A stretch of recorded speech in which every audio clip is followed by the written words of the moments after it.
The critical patriot देखने वाले सब दोस्तों को खुशामदीद।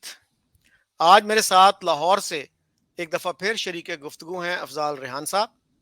अफजाल रेहान साहब रोज़नामा जंग के लिए कालम लिखते हैं और काफ़ी अरसे से सहाफ़त के शोबे से मुंसलिक हैं। अफजाल साहब, इंडिया और पाकिस्तान को आज़ाद हुए 76 साल हो गए, 76 ईयर्स, और हमारी एनिवर्सरी जो है वो चंद दिनों में आने वाली है। तो उस पे हमारे अखबारात में जिस तरह के मज़ामीन छपते हैं, उस पे क्या कहेंगे आप? बस जी, ये 75 साल पहले भी हमने पिछली दफा हमने पौन सदी का मनाया था जश्न आज़ादी।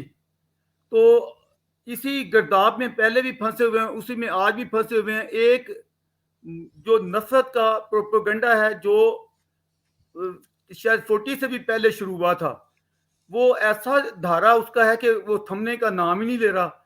और ख़ास तौर पे जो अगर पाकिस्तान के उर्दू अखबारात को देखें, तो वन साइडेड प्रोपोगंडा, वही हेट, वही वही सारी कहानी, किता, नफरतें, सब कुछ वही चलते हैं। और दिल दुखता है देख के कि इतने बरसों बाद जब नई नस्लें आ चुकी हैं, हम उस धारे से आखिर कब निकलेंगे।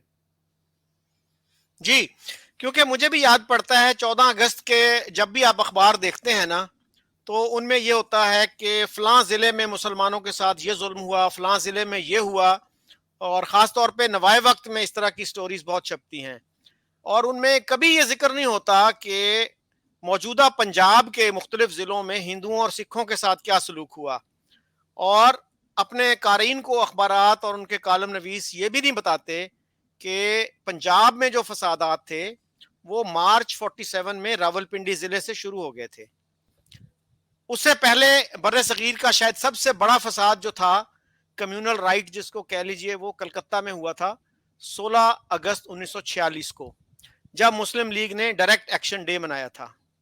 अब कुछ लोग जो हैं पाकिस्तानी ये मानते हैं कि वो डायरेक्ट एक्शन डे मनाना गलती थी, और उस वक्त आपको पता है कि वहां पे मुस्लिम लीग की गवर्नमेंट थी, हुसैन शहीद सोहरवर्दी की। और बहुत से लोग जो हैं वो सोहरवर्दी साहब को जिम्मेदार ठहराते हैं उसका। तो आप कैसे देखते हैं इन मामलात को? देखें, आपने कहा वो नुआब वक्त का नाम लिया है। मैं तो समझता हूँ कि हमारे तकरीबन सारे अखबारात ही जो उर्दू अखबारात हैं, वो नुआब वक्त ही बने होते हैं। अ, जब भी इस तरह का मामला आया तो यही सूरत हाल हुई है। देखें, मैं अपनी यादों को ताज़ा करूं तो ये 17 अक्टूबर वो सर सैयद का बर्थडे है, और 16 को वो अक्टूबर को लियाकत अली को वो उसको गोली लगी थी। तो हमारा जो एडिशन खसूसी है वो चलता था लियाकत अली की शान शौकत पे, ये हुआ था, वो हुआ था। तो मैंने एडिटर साहब से कहा कि लियाकत अली को मरे इतनी मुद्दत हो चुकी है, हुआ मर गया, कोई उसकी ना थाट है, ना फिक्र है, ना कुछ। क्या पेश करें, मतलब लियाकत अली में क्या खूबियां हैं जो हम पेश करें। सर सैयद को बुरा कह लें, भला कह लें, जो भी कहें, उसकी एक थाट है।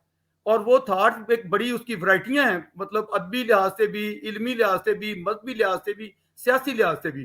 तो हम उसका एडिशन निकालते हैं, इसका क्यों नहीं निकाल सकते। तो आगे से कुछ नेगेटिव ही जवाब मिले। तो बात यह है कि हमने एक व्यू पॉइंट है जिसको हमने उसी तरह दिखाना है, बताना है।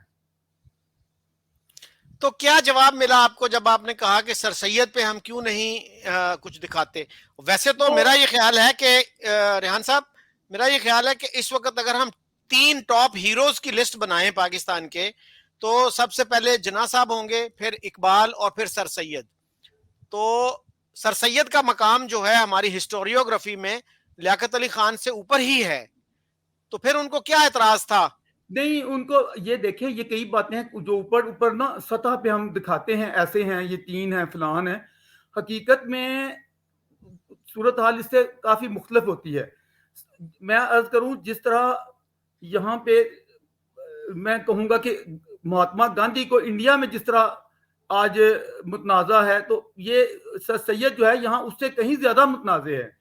सर सैयद के बारे में हमारा जो रवायती तबका है, वो तो उसको, उसके कभी करीब आप बैठे हों, मैं तो बहुत सही है, सुनी है, इतना बुरा बना के पेश करते हैं जैसे वो बड़ा ही कोई घटिया आदमी था। वो मजहब का दुश्मन था, जन्नत दोजख का नहीं मानता था, फरिश्तों को नहीं मानता था, वही का कंसेप्ट कोई और रखता था। यानी वो इतने गिनते चले जाएंगे, सर सैयद ऐसे महसूस होगा जैसे वो कोई वो शायद उसी ने, जमालुद्दीन अफगानी ने कहा था कि अंग्रेज का गधा था। तो देखिए, किसी पे तनकीद करनी है तो कोई लॉजिक से तनकीद की जाए। मैं भी सर सैयद का कोई ये अंधा को मुकल्लद नहीं हूँ, तनकीदें करता हूँ, लेकिन तनकीद करने में एक लॉजिक होती है, वो लॉजिक से ही होनी चाहिए। उस पर तनकीद करें, उसके मतलब हमारे यहाँ एक पेश किया जाता है, ऐसे भी लोग हैं जो ये कहते हैं कि वो दो कौमी नजरिए के साथ जोड़ते हैं, टू नेशन थ्योरी जी उसी से शुरू हुई। टू नेशन थ्योरी के हवाले से इतने मुगालते यहाँ फैलाए गए हैं, और जोड़ खींच खींच के जैसे इकबाल को खींच के मिलाया है। चले, इकबाल की तो फिर भी कोई ना कोई कंट्रीब्यूशन है। जो सर सैयद है, इसका तो मैं उल्टा यानी बिल्कुल उसके अपोजिट दिखा सकता हूँ सर सैयद को। यहाँ हमारे होते थे लाहौरी साहब, जियाउद्दीन लाहौरी जी, मैं मिला भी हूं उनसे जी। उनकी मेरी काफी बनती थी। तो मैंने उन्हें एक दिन कहा कि यह यहाँ सर सैयद को टू नेशन थ्योरी का मुबल्लग बल्कि बानी बना के पेश किया जाता है, तो मैं उस पर बड़ा कुड़ता हूँ। तो आप पूरी ईमानदारी दयानतदारी से मुझे बताएं कि क्या वो टू नेशन थ्योरी या उसका ये पार्टीशन करना या हिंदू मुस्लिम मुनाफरत या चीजों में कोई रोल है? तो बात यह है कि उसका दूसरा पहलू जो कहा जाता है, सैयद ही है ना जिसने ये कहा था कि मेरे लिए हिंदुस्तान एक खूबसूरत दुल्हन की तरह है, और मुसलमान और हिंदू इस दुल्हन की दो आंखें हैं, और इनमें से अगर एक आंख जो है खराब होगी तो दुल्हन बदसूरत हो जाएगी। तो जो बंदा एक दुल्हन की दो आंखें कह रहा है, तो उसको टू नेशन थ्योरी बना के आंखों को फोड़ने वाली बातें करना, आप मुझे बताएं कैसे मेल खाती है ये बात? तो इस तरह की चीजें हमारे यहाँ बड़े ही मुगालते हैं जो हमने फिक्री तौर पे डाले हुए हैं। सर सैयद के मैं अल्फाज यहां तक दिखा दूंगा आपको जिसमें वो कहता है कि मैं तो हिंदू हूं, तो हिंदू की वो फिर डेफिनेशन करता है इस तरह। यानी एक चीज है, उसने अपने कॉलेज में भी जिस तरह कोई डिस्टिंक्शन नहीं की हुई थी कि ये मुस्लिम पढ़ेंगे इसमें या इसमें हिंदू नहीं पढ़ेंगे, या वो चंदे मैं मुसलमान के लूंगा और हिंदू के नहीं लूंगा। बहुत सारी जो सब चीजें हैं जो बिल्कुल गलत तौर पे पेश की जाती हैं। उर्दू हिंदी तनाज़ा के हवाले से भी जो बातें बयान की जाती हैं वो भी गलत हैं। मैं इस मौजू का कभी जब सर सैयद पे हम बातचीत करेंगे तो फिर डिटेल में जाऊंगा। मैं छोड़ता हूं, आपके असल सवाल की तरफ आता हूं। वो ये कि देखें, पाकिस्तान की हिस्ट्री में अगर पहला बंदा को मुझे पसंद है तो वो है हुसैन शहीद सोहरावर्दी, क्योंकि इसने लियाकत अली के साथ इतना रोया पिटा था कि करारदाद मकासद जो तुम ला रहे हो ये बर्बादी होगी, ना करो। वो जरूर पछताता भी होगा उसने जो कुछ उसने पहले किया। मुतहदा बंगाल का वो बिलाशुबा गवर्नर रहा, वजीर चीफ मिनिस्टर रहा पार्टीशन से पहले। तो उसमें उस जो डायरेक्ट एक्शन जो जिसको हमारे यहाँ बयान बताया नहीं जाता, जिन्ना साहब ने 16 अगस्त 1946 को जो डायरेक्ट एक्शन की कॉल दी थी, असल में वो ऐसे ही थी जैसे वो शेख रशीद आपके पिंडी का है ना, वो एक सियासतदान, वो कहता है जलाओ गिराओ दो, तोड़ दो, आग लगा दो, तबाही फेर दो, किसी को ना छोड़ो। ये सारा ऐसे महसूस होता है। वो अल्फाज का फर्क होगा, अप्रोच एक ही थी। तो उस अप्रोच के तहत जो तबाही फेरी गई और जितने लोग मारे गए, जितनी हिंदुओं की दुकानों को और उनकी रिहायशगाहों घरों को जिस तरह आग लगाई गई, तो आप देखें इससे बड़ी। और ये अंदर खाने हंस हंस के ये बातें थी, अब हम मजबूर कर देंगे, बेबस कर देंगे। पटेल साहब ने उसी को देखते हुए तब ये वो क्या कहते हैं, वो जो एक था ना कि हमने यूनाइटेड इंडिया और इसको नहीं टूटने देना, उनके हौसले टूट गए थे इसको देख के। उन्होंने कहा कि इससे तो बेहतर है कि बजाय इसके कि कई यहाँ टुकड़े कल को हों या मसले बने, तो एक हिस्सा अगर खराब है तो हम इतने वो जुनूनी हो चुके हैं, तो हम क्यों ना इसको अलग कर दें, अपना बाकी का हिस्सा बचा लें। तो ये सारी चीजें मुनाफरतें सारी बढ़ाई इसलिए गई थी। ये वो मैं बयान किया करता हूँ वो इल्म दीन के वो जाने का, तो उसमें भी वो जो बढ़ावा देना है। आप देखें आज अगर शिया सुन्नी आज मुहर्रम के दिन जा रहे हैं, मैं इस तनाजर में आपकी खिदमत में अर्ज करूं, शिया सुन्नी कहीं तनाजा होता है तो हमारे 50-100 लोग होंगे, बल्कि हमारा मीडिया होगा वो नहीं नहीं नहीं शिया सुन्नी का तनाजा ना भड़काओ, ये बड़ी गलत बात है, इस तरह तो मुसलमानों में फरका बढ़ेगा। कोई बात की जाए तो यानी लाखों लोग हैं जो हमारा पूरा मीडिया इस पे जोर दिन रात एक कर देगा, ये बड़ी बुरी बात है। ये तो भाई हैं, इनको आपस में लड़ाते हो तुम, साशी हो, किसके एजेंट हो? इसको आप 1 मिनट के लिए उठा के ले जाएं हिंदू मुस्लिम फसादात पे और नफरतों पे। ऐसे लग रहा था मीडिया भी उस जमाने का ढूंढ लें, जो मुस्लिम मीडिया है, तीलियां पड़ी हुई थी, पकड़ी हुई थी, और वो पेट्रोल और मिट्टी के तेल के उन्होंने वो कनस्तर उठाए हुए थे डालने के लिए। छोटी सी बात कहीं हुई नहीं तो इन्होंने नफरत के तूफान नहीं उठा दिए हिंदू मुस्लिम। इवन के इकबाल जैसा शख्स इसको भड़कावा देने वालों में शामिल है। आप अंदाजा करें, बाकी लोगों को तो मैं क्या कहूं, अच्छे भले जिनको हम कहते हैं ना फिलोसफर और बड़े अमन के प्रचारक, उनका भी अप्रोच का जाविया ये होता था कि ये इसको भड़काओ जितना भड़काना है। जब इतनी ज्यादा साजिशें हो रही हो, बेशक ये सारा तबका 10% ही हो, 90% बेचारे अमन वाले आराम सुकून वो बैठे हो, वो बल्कि परेशान हो, रो रहे हो कि ये क्या हो रहा है। तो ये तमाशबीनों ने ऐसा पखंड चलाया, ऐसी नफरत की अलाव जलाया कि जिसके साथ हर चीज भस्म होकर रह गई। और उसका देखिए, उससे ये मैं मानता हूं बहुत नुकसान हिंदू कम्युनिटी को पहुंचा, लेकिन इनके अपने लोग जो मरे हैं अब वो उनको कहते हैं कुर्बानियां। ये कुर्बानियां होती हैं जी, हमने बड़ी कुर्बानियों लाखों जानों की कुर्बानियां दे के, ये भाई ये कुर्बानियां नहीं थी। आपने दूसरों पे आग का अलाव भड़काया, उनको फेंका, उसकी आग में आपके अपने लोग भी आए। तो ना शरारतें करते तो ना ये दिन देखने पड़ते। मैं आज जो हमारे हालात हैं, मैं इसको बिल्कुल हैरान नहीं हूं, इस पे बिल्कुल इसको दयानतदारी से इसकी बैकग्राउंड में जाता हूं, और मैं समझता हूं कि ये मुकाफात अमल या कुदरत का इंतकाम है हमारे साथ। जो हरकतें हमने की हुई हैं, ये उसका रिजल्ट यही निकलना है। देखिए, आज मैं किसी के साथ लुटमार कमीनगी करूंगा तो एक वक्त आएगा मेरे साथ भी वो चीज होगी। तो जब जब ये कर रहे थे उसको ये सोचना चाहिए था। आज तक समझ नहीं पाया हूं कि ये सारी कास्तानियां क्यों की गई थी, और उसमें जिस कौम का नाम लिया जाता था मुसलमानी का उसमें फायदा हुआ क्या है? मैं कई लोगों से कहता हूं, मुझसे डिबेट करो कि मुसलमानी को बड़ा फायदा पहुंचा है। कोई भी शख्स, मैं तैयार हूं, हर वक्त तैयार हूं कि इस पे मुझसे डिबेट करे कि मुसलमानी को क्या फायदा पहुंचा था ये जो आग जलाई थी इन लोगों ने।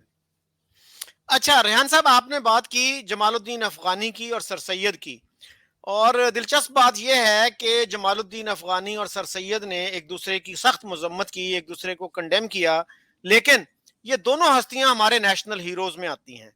और आपने बात की उर्दू हिंदी कंट्रोवर्सी की, और मैं ये बताऊं कि ये 1867 की बात थी, और जो सर सैयद का वो बयान है कि इंडिया जो है वो हिंदू और मुसलमान दो आंखें हैं खूबसूरत दुल्हन की, वो 1884 की है, जब वो पंजाब के दौरे पे आए थे। तो उनका बड़ा अच्छा स्वागत हुआ था, वेलकम हुआ था, हिंदुओं ने भी, मुसलमानों ने भी, सिखों ने भी उनका वेलकम किया था। अच्छा, हुसैन शहीद सोहरवर्दी का जहां तक ताल्लुक है, तो वो आखिरी उम्र में गांधी जी के बड़े एडमायरर हो गए थे। जी इस जी। पे शोरश काश्मीरी ने, हमारे एक वेल नोन जर्नलिस्ट थे लाहौर ही के, उन्होंने किताब लिखी है हुसैन शहीद सोहरवर्दी पे, जिसमें उन्होंने एक वाकया लिखा कि एक दफा सोहरवर्दी साहब कहने लगे कि मेरी दो ख्वाहिशात हैं। तो मैंने कहा जी क्या हैं? तो बड़ा उन्होंने लैतो लाल की, मैंने बड़ा इसरार किया। तो कहने लगे कि मेरी पहली ख्वाहिश तो ये है कि मैं पाकिस्तान का वजीर आजम बनूं। उन्होंने कहा जी दूसरी ख्वाहिश क्या है? उन्होंने कहा जी दूसरी ख्वाहिश जो है वो मेरी ये है कि हमारे लोग इतने टॉलरेंट हो जाएं कि मैं बतौर वजीर आजम एक जलसा आम में लोगों को गांधी की वो तस्वीर दिखा सकूं जो हम अपनी सियासी मसलहतों यानी एक्सपीडियंसीज की वजह से अवाम से छुपाते रहे हैं। तो उस पे शोरश साहब ने कहा कि क्या आप गांधी जी की अजमत के कायल हो गए थे? उसने कहा बिल्कुल मैं कायल हो गया था, और उस शख्स के सीने में एक ऋषि का दिल था। तो ये अल्फाज थे उनके। लेकिन आज भी पाकिस्तान के ज्यादातर लोगों को इन बातों का कोई इल्म नहीं है। ये बातें बहुत ही लिमिटेड हल्के तक महदूद रहती हैं, क्योंकि हमारा मेन स्ट्रीम मीडिया, टीवी हो, अखबारात हो, वो इस तरह की चीजों का जिक्र नहीं करते। अगर किसी किताब में एक वाकया आ भी गया तो हमारे यहाँ किताबों का प्रिंट रन कितना होता है? 500, 1000, 2000। अब 25 करोड़ की आबादी में 2000 कॉपियां अगर किसी बुक की छप भी जाएं तो क्या इंपैक्ट होगा उसका? और वैसे भी हमारे यहाँ तो पढ़ने लिखने का कल्चर जो है वो बहुत ही वीक है। और सर सैयद का आपको पता है ना कि तहरीके लब्बैक ने उस नोट को फाड़ा था जिसपे सर सैयद का फोटो था। 75th एनिवर्सरी पे जो नोट छापा गया था 75 रुपीज का, जी जी आज भी बहुत सारे दुकानदार वो नोट नहीं लेते। जी चौधरी साहब, जी। आपकी मैं गुफ्तगू को थोड़ा आगे बढ़ाऊं। ये देखें, पहली बात तो ये कि अगर दोनों का हम इल्मी तौर पे जायजा लें, जमालुद्दीन अफगानी का और सर सैयद का, तो आप ये कि बिल्कुल दयानतदारी से, बगैर किसी पार्टीबाजी के, तो सर सैयद जो जमालुद्दीन अफगानी है, वो एक जुनूनियत का मंबा दिखते हैं। जुनूनी है, कभी उधर छेड़खानी है, कभी इधर छेड़खानी है, उधर आग लगा रहा है, वहीं जा, किसी को ना चैन से रहना है और ना किसी को चैन से रहने देना है। ये एक ही माटो उसका मुझे नजर आता है। जहां जहां की उसने शरारतें ही की हैं, और उसका अगर देखा जाए तो उसका जिन लोगों के नाम पे की हैं, उनका भी उसने कचूम्बर निकाल के रख दिया। ऑटोमन एम्पायर का भी बेड़ा गर्क हुआ, जो कुछ उसने जहां जहां किया। इसके बरक्स आप देखें सैयद को, सर सैयद ने एक शऊर की आवाज थी। आप सर सैयद से लॉजिकली इख्तलाफ कर सकते हैं, लेकिन उसका मुतमै नजर जो है वो एक शऊर लॉजिक थी, जिसको वो बयान किया जाता है कि उसने वो यूपी के गवर्नर शेक्सपियर को ये कहा कि मेरी बूढ़ी निगाहें देख रही हैं कि ये फ्यूचर में ये इनके जो पढ़े लिखे नौजवान नस्लें जो आ रही हैं, ये दिलजमी के साथ आपस में एकता नहीं कर सकेंगे। तो ये सर सैयद की ख्वाहिश नहीं, इसको ख्वाहिश बना के पेश किया जाता है। मैं यहाँ वजाहत करना चाहूंगा कि ये उसके खदशात और खौफ थे, जो वो चाहता था कि वो ये ना हो, लेकिन वो कह रहा था कि मेरी बुरी निगाहें देख रही हैं, ये जो भड़काऊ लोग हैं वो इसको इस साइड पे ले जाने के लिए कोशिश हैं। तो भड़काऊ लोगों ने बर्बादी की है। सर सैयद तो ये तमन्ना करता था कि ये जो इंडियन है, ये अभी इतने मच्योर हों, ऊपर जाएं, इतने यानी ज़हनी शौरी तौर पे बुलंदी पे जाएं कि बेहतर अंदाज से कल को ये आगे अंग्रेज जब फारग हों तो इस मुल्कत को चला सकें। वो दूर दूर कहीं नजर नहीं आया कि वो उसने मुल्क को तोड़ फोड़ करने का कोई कभी तस्वर भी दिया हो। कहीं कोई सबूत है तो मुझे, मैं सैयद के मुखालफों से भी कहता हूँ, हमारे यहाँ जो सब जो मुखालफत सैयद की होती है, वो मैं आपको बताऊं सरासर वो होती है उसकी मजहबी अकायद की वजह से। इतनी जुनूनियत है, अगर मैं उसके अकायद पे जाऊं तो शायद आप भी थोड़ा से हिल जाएंगे कि वो क्या थे। वो इस तरह की रवायती मुसलमानी उसके यहाँ नहीं थी। और जो वो किताब जो लिखी जिसपे कहा जाता है, देखिए वो कहता था अगर कोई तौहीन अमेज किताब लिखता है तो उसका जवाब छुरा निकालना नहीं होता, उसका जवाब किताब लिखना होता है। तो उसने किताब लिखी, जो जिसके खिलाफ लिखी, उसने कहा सैयद अहमद तेरे खिलाफ तो मुझे बिल्कुल मैं सहमत हूं, मुझे कोई तकलीफ नहीं, बिल्कुल सही है। मेरा मुखातब तू है ही नहीं इस तरह की सोच रखने वाला। मेरा मुखातब तो वो है जो चुरा निकाल के जुनूनियत फैलाते हैं और जो दूसरों के जिंदगियों पे हमले आवर होते हैं। तो बात यह है कि हमें हकीकतों को नाप तोल के एक बंदे का जाविया, उसकी जगह देखनी चाहिए और उसके मुताबिक उसको डील करना चाहिए। अब महात्मा गांधी का आपने बड़ा अच्छा वो दिया। अब हुसैन शहीद सोहरावर्दी जो मैंने स्टडी किया है, वो अगली जिंदगी अपनी वो गुनाह ही बख्शवाता रहा, जो उसने जना के बहकावे में आके जो वहां साथ दिया था। ज़ाहिर है वो उस वक्त वहां का चीफ मिनिस्टर था। तो उसके बाद बेचारे ने सारी अगली जिंदगी जो है इसी पछतावे में गुजारी कि मुझसे बड़ी भूल हुई और किस तरह इसको मैं रेमेडी करूं। और वो जो, लेकिन वो काम जो होने वाला था वो तो हो गया। और उसने यहाँ जो जब ये हमारी असम्बली में ये बहसें चल रही थी, लियाकत अली ने वो करारदाद मुकासद जो यानी मुस्लिम इस्लामी जो भी बनाने के जो किया था, तो वो चीखता चिल्लाता रोता रहा कि ये तबाही होगी, एक मुल्क को सेकुलर मुल्क बनने दें। तो लेकिन ये कि अब अगर मैं उस जमाने में होता तो मैं कहता हुसैन शहीद सोहरावर्दी, ये इसमें आपका भी तो रोल है। इस ये ना ये वो बांसुरी आप बजाते तो आज ना रोते इस तरह। तो बाकी रह गया ये कि महात्मा गांधी, मैं सारी जिंदगी बचपन से लेके महात्मा गांधी के बारे में पॉजिटिव रहा हूं और उनका बड़ा एहतराम करता हूं, ह्यूमैनिटी उनकी को सलाम करता हूं और समझता हूं कि उनकी अजमत इतनी बुलंद है कि पूरी दुनिया देखे ना, टेररिज्म के खिलाफ जो अहिंसा का या अदम तशद्दुद का जो वो 2 अक्टूबर को मनाया जाता है दिन आलमी सतह पे, तो वो उन्हीं के हवाले से उनकी आलमी हैसियत ऐसी है कि इंडिया में भी जो उसके मुखालफीन है वो उसकी हैसियत को गिरा नहीं सकते। इतनी पूरी दुनिया में उसकी जो मुकाम गांधी जी का है। लेकिन भाल ये सारे तकद्दुस एहतराम के बावजूद मुझे भी गांधी जी से शिकायतें हैं। और सबसे बड़ी शिकायत मुझे ये है कि देखिए कि जो लीडर होता है जो प्रैक्टिकल होना चाहिए, वो थ्योरेटिकल नहीं होता। गांधी जी ऐसे लगते हैं जैसे सियासतदान थे ही नहीं, वो तो एक ऋषि, सही कहा, या वो एक साधु थे। और साधु का कोई इतनी इस फिर ये सियासत ना करते, अगर सियासत की थी तो साधु पुराना दिखाते। देखिए साधु का ये काम नहीं, एक सियासतदान का ये काम कैसे है कि वो एक मिनॉरिटी को खुश करने के लिए अपनी मेजॉरिटी के हकूक पे इस तरह तबाही फेरते, और उन्होंने बैलेंस नहीं रखा। मुसलमानी की फेवर में वो इस हद तक आगे गए हैं, इस हद तक आगे गए हैं कि मैं यहाँ लाहौर में बैठा हुआ भी ये समझता हूं कि गांधी जी को इस हद तक आगे नहीं जाना चाहिए था। और इतना ज्यादा वो जो भड़काऊ जो किया, अब ये आज तक नहीं समझ सका। मुसलमानों, आप अगर हमारी गर्दनें काट के तुम खुश होते हो तो हमारी गर्दनें हाजिर हैं, तुम काटते थक जाओगे। ये गर्दन ये क्यों कह रहा है भाई? वो तू सियासतदान है या तू अगर साधु है तो जा कहीं जंगल माला की चोटियों पे जाके बसेरा कर ले। ये बात अगर सियासत में मेन सबसे बड़ी शख्सियत है आप, आपका ये काम बनता है ये कहना। और फिर जो बाद में भी जो उन्होंने मुसलसल रोल अदा किया, यानी जहां कहीं मुसलमानों को तकलीफ पहुंची तो दिलो जान से वहां जाके पहुंचा है बचाने के लिए। दिल्ली आज मुझे एक बात का मेरे ऊपर बहुत ज्यादा बोझ है इस बात का। देखिए मैं लाहौर के में सारी परवरिश हुई, लाहौर में पढ़ा बड़ा यहीं रहा।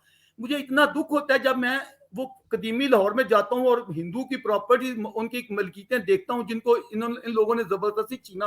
मैं multi religious multi cultural society देखना चाहता था लाहौर में, अगर वो होती तो कितनी खुशी होती। आज जो मेरे कालम रोके जाते हैं, काटे जाते हैं, मेरी आवाज को इतने 3 दहाइयों से जिस तरह के वो दबाव में, प्रेशर में जी रहा हूं, इतनी घुटन में जी रहा हूं, तो इसकी बुनियादी वजह ये हुई कि हमने, अगर देखिए दोनों फिरके यहां होते तो इतना मोनोपोली एक की नहीं हो सकनी थी। मैं तो अगर मुझे थोड़ा और खुल के बोलूं तो मैं कहूंगा कि एक्सट्रीमिज्म को यहाँ बढ़ावा मिला और उसकी वजह से यहाँ भी मुलायत तगड़ी हुई। मुझे बताएं, अगर ये इस तरह ना हुआ होता, इस हद तक ना गए होते, तो क्या ये भड़काऊ आज यहाँ ये पोजीशन होती कि हम इनके खौफ में जी रहे हैं, जो हमारे ऊपर लटकती तलवार बने हुए हैं। तो ये सारी चीजें देखनी पड़ेंगी। गांधी जी को ये सोचना चाहिए था कि मैं इस हद तक क्यों जाऊं, और मैं इनकी वो, और फिर एक उनका नारा था कि मेरी डेड बॉडी पे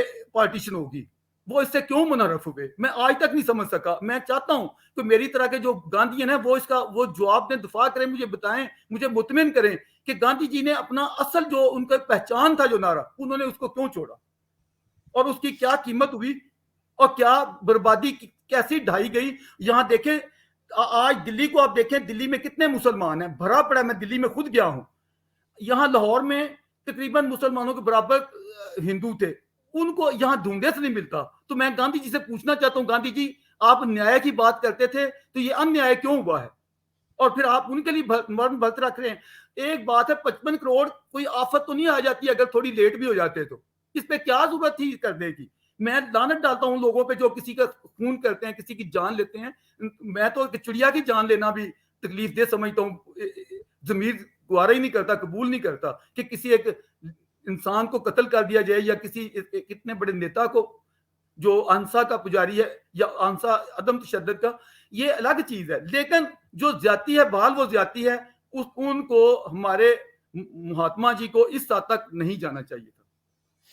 अच्छा रेहान साहब, आपने जो बात की कि गांधी जी एग्री क्यों कर गए पार्टीशन से, आपने खुद ही पहले उसका जवाब दिया कि सरदार पटेल जो थे ना, he prevailed on Gandhi and Nehru, और उनका आर्ग्यूमेंट वही था कि अगर जिस्म के एक हिस्से को गैंग्रीन हो जाए तो उसको काट फेंकना ही बेहतर है, बजाय इसके कि पूरा जिस्म मुतासर हो। अच्छा जी, सब थोड़ा सा देखिए, मेरी बात सुने। ये मौकफ बड़ा एक लिहाज से कहा जा सकता है कि एक यानी तहफ़्फ़ुज़ का है, या एक लिहाज से बचाव से कह लें। लेकिन रियलिटी में देखा जाए तो एक तरह से ये कमजोरी, बुजदिली और अपने आप को बेदस्तो पाव के गिराने वाली बात है। एक पुरअज़्म लोगों का ये नहीं होना चाहिए था। उनको चाहिए था कि हमारे वजूद है, हमारा देश हमारी माँ है, हम इसके टुकड़े नहीं होने देंगे। देखिए मेरे मुल्क को जिसने तोड़ा है, मैं आज भी उसको माफ नहीं करता। आज हम रोते हैं अच्छा बांग्लादेश बना, हम उनकी तकलीफ हमें होती है कि वो जी हमारा जिस्म टूटा। जो पहला हालांकि बांग्लादेश से तो हमारा कोई फितरी ऐसा ना इल्हाद था, ना मिलाप था, ना उनकी वो जो यकजाई होती है, वो जो एकता होती है, जो अखंडता होती है, वो क्या थी बांग्लादेश बंगालियों की? वो नहीं थी इस तरह, वो इतना फासला था। मुझे जो पंजाब, मशरकी पंजाब में जो मेरे साथ मिलान है फितरी तभी नेचुरल, क्या ये बंगाल के साथ था? अच्छा, उसका हम रोना रोते हैं, उसके हम फूड़ी डाल देते हैं हर 16 दिसंबर को। तो ये जो मेरा साथी मेरा वजूद का हिस्सा काट के उधर किए गए, क्या मुझे इसकी तकलीफ ना हो? पंजाबी क्या इसका रोना ना रोए कि हमारे साथ ये सलूक क्यों हुआ? राजस्थान वाले ना रोए, हमारे जो सारे आज भी जो सारी तकलीफें हैं वो, मैं इसमें क्या कहूँ? ये मैंने 9 उम्री में एक किताब पढ़ी थी, पता नहीं वो कोई कराची के दानश्वर थे, पाकिस्तान क्यों नागजीर था या नागजीर था, कोई इस तरह की पाकिस्तान में जब मैंने हसन पढ़ी। हसन रियाज मेरे हाँ ख्याल में जी ऑथर जी थे इसके। जी जी, वो मैं आज तक मेरे दिमाग में नक्शा मेरा, मैंने जिंदगी वो सोचा करता था कभी मौका मिला ना तो मैं इसके रद्द में किताब लिखूंगा। बाहर अब काम तो कर रहा हूं, लेकिन ऐसे लोगों ने इतनी ज्यादा घिनौने तरीके से जुनूनियत फैला के ये सब कुछ किया है। अब वक्त जो है उनको काफी हद तक धो रहा है, साफ कर रहा है, और आने वाले वक्तों में इन लोगों के लिए मुश्किल बन जाएगी। मैं आपको छोटी सी मिसाल दूं, मैं चाहता था कि मैं जवाब छोटे छोटे दूं ताकि ज्यादा आप सवाल कर सकें और ज्यादा चीजें आ सकें। मेरी शामी साहब के साथ आप जानते हैं मेरी कितनी कुर्बत है, और पिछले कोई 35 ईयर मैंने उनके साथ बहुत ही कुर्बत में गुजारे हैं। और मेरी मुजीबर उनकी रहमान शामी जी, मुजीबर जी रहमान जी शामी जो आजकल और एक मेरी टीवी शो भी करते हैं। जी जी, और मेरी उनके साथ हमेशा लड़ाई रही, और पता नहीं कहाँ कहाँ तक, यानी ये नजरियाती या ये जो भी ये पार्टीशन के मामलात हैं या लीग और कांग्रेस का जो तनाव इस पे। अच्छा, मैं आपको एक दिलचस्प बात बताऊं, आज संडे है, पिछले संडे मैं उनके साथ था, तो मुझे इस एक लिहाज से हैरत भी हो रही, खुशी भी हुई कि वो शामी साहब अब काफी अच्छे खासे नरम पड़ चुके थे, और मैंने वहां फिर खूब अपनी वो बातें मैंने कहा कि ये फ्यूचर में ये बर्बादी है। कहते हैं फिर हल क्या है? फिर मैंने हल भी बताया कि मेरे नजर में ये हल है। आपकी लोगों को अभी हो ना हो, देखिए मैं ये अर्ज करूं, जो लोग ये समझते हैं ना कि फलानी इकतदार में हुकूमत आ जाएगी, नवाज शरीफ आ जाएगा या उधर से महात्मा गांधी भी आ जाए, ये कई चीजें लीडरों के करने वाली नहीं हो सकती हैं। हमें जो काम करना है वो ये है कि जो आप काम कर रहे हैं, जो मैं करूंगा, हम लोगों के ज़हनों को धोएं, साफ करें। जो गंद जिन्होंने डाला है इतने 75 सालों या इससे भी पहले से, हमारा आज दानश्वराना तौर पे सारी जिम्मेदारी ये इंटेलेक्चुअल लोगों की बनती है कि वो लोगों को क्लियर करें कि ये एक जुनूनियत थी जो गुजर गई। अब हम, तूफान आया था वो खत्म हो गया, अब हम बिल्कुल आराम सुकून से बैठ के जायजा लें, अपनी गलतियों का जायजा लें, किसने क्या कुताहियां की, उधर से क्या हुई, हमने क्या की, और इसके बाद हम ये बताएं कि अगली मंजिल क्या होनी चाहिए। अभी तक ये एक ऐसी गंभीरता है जो अभी भी उलझी हुई है, ये नाव आज भी मंझधार में फंसी हुई है। तो इस नाव को देखें, अगर कोई कहता है नहीं फंसी हुई तो मैं साबित करता हूं। आज देखें, मैं देखना चाहता हूं इस खित्ते को, जिस जिस तरह यूएसए इतनी बड़ी दुनिया की पावर है, जिस तरह हम कहते हैं चाइना है, तो मैं इस खित्ते, हमारा ही खित्ता क्यों पीछे है? किस लिहाज से पीछे है? यहाँ क्या सलाहियतें नहीं है? यहाँ की जमीन सोना चांदी नहीं उगलती है? यहाँ नदियों नालों दरियाओं की सरजमीन है, जरखेज जमीन, कौन सी चीज है जो इस खित्ते में नहीं है? हमने टुकड़ों में जो कुछ किया हुआ है, जो कुछ ये सारा जो कास्तानियां, अब वक्त आने वाला है कि इस पे एक रीथिंकिंग हो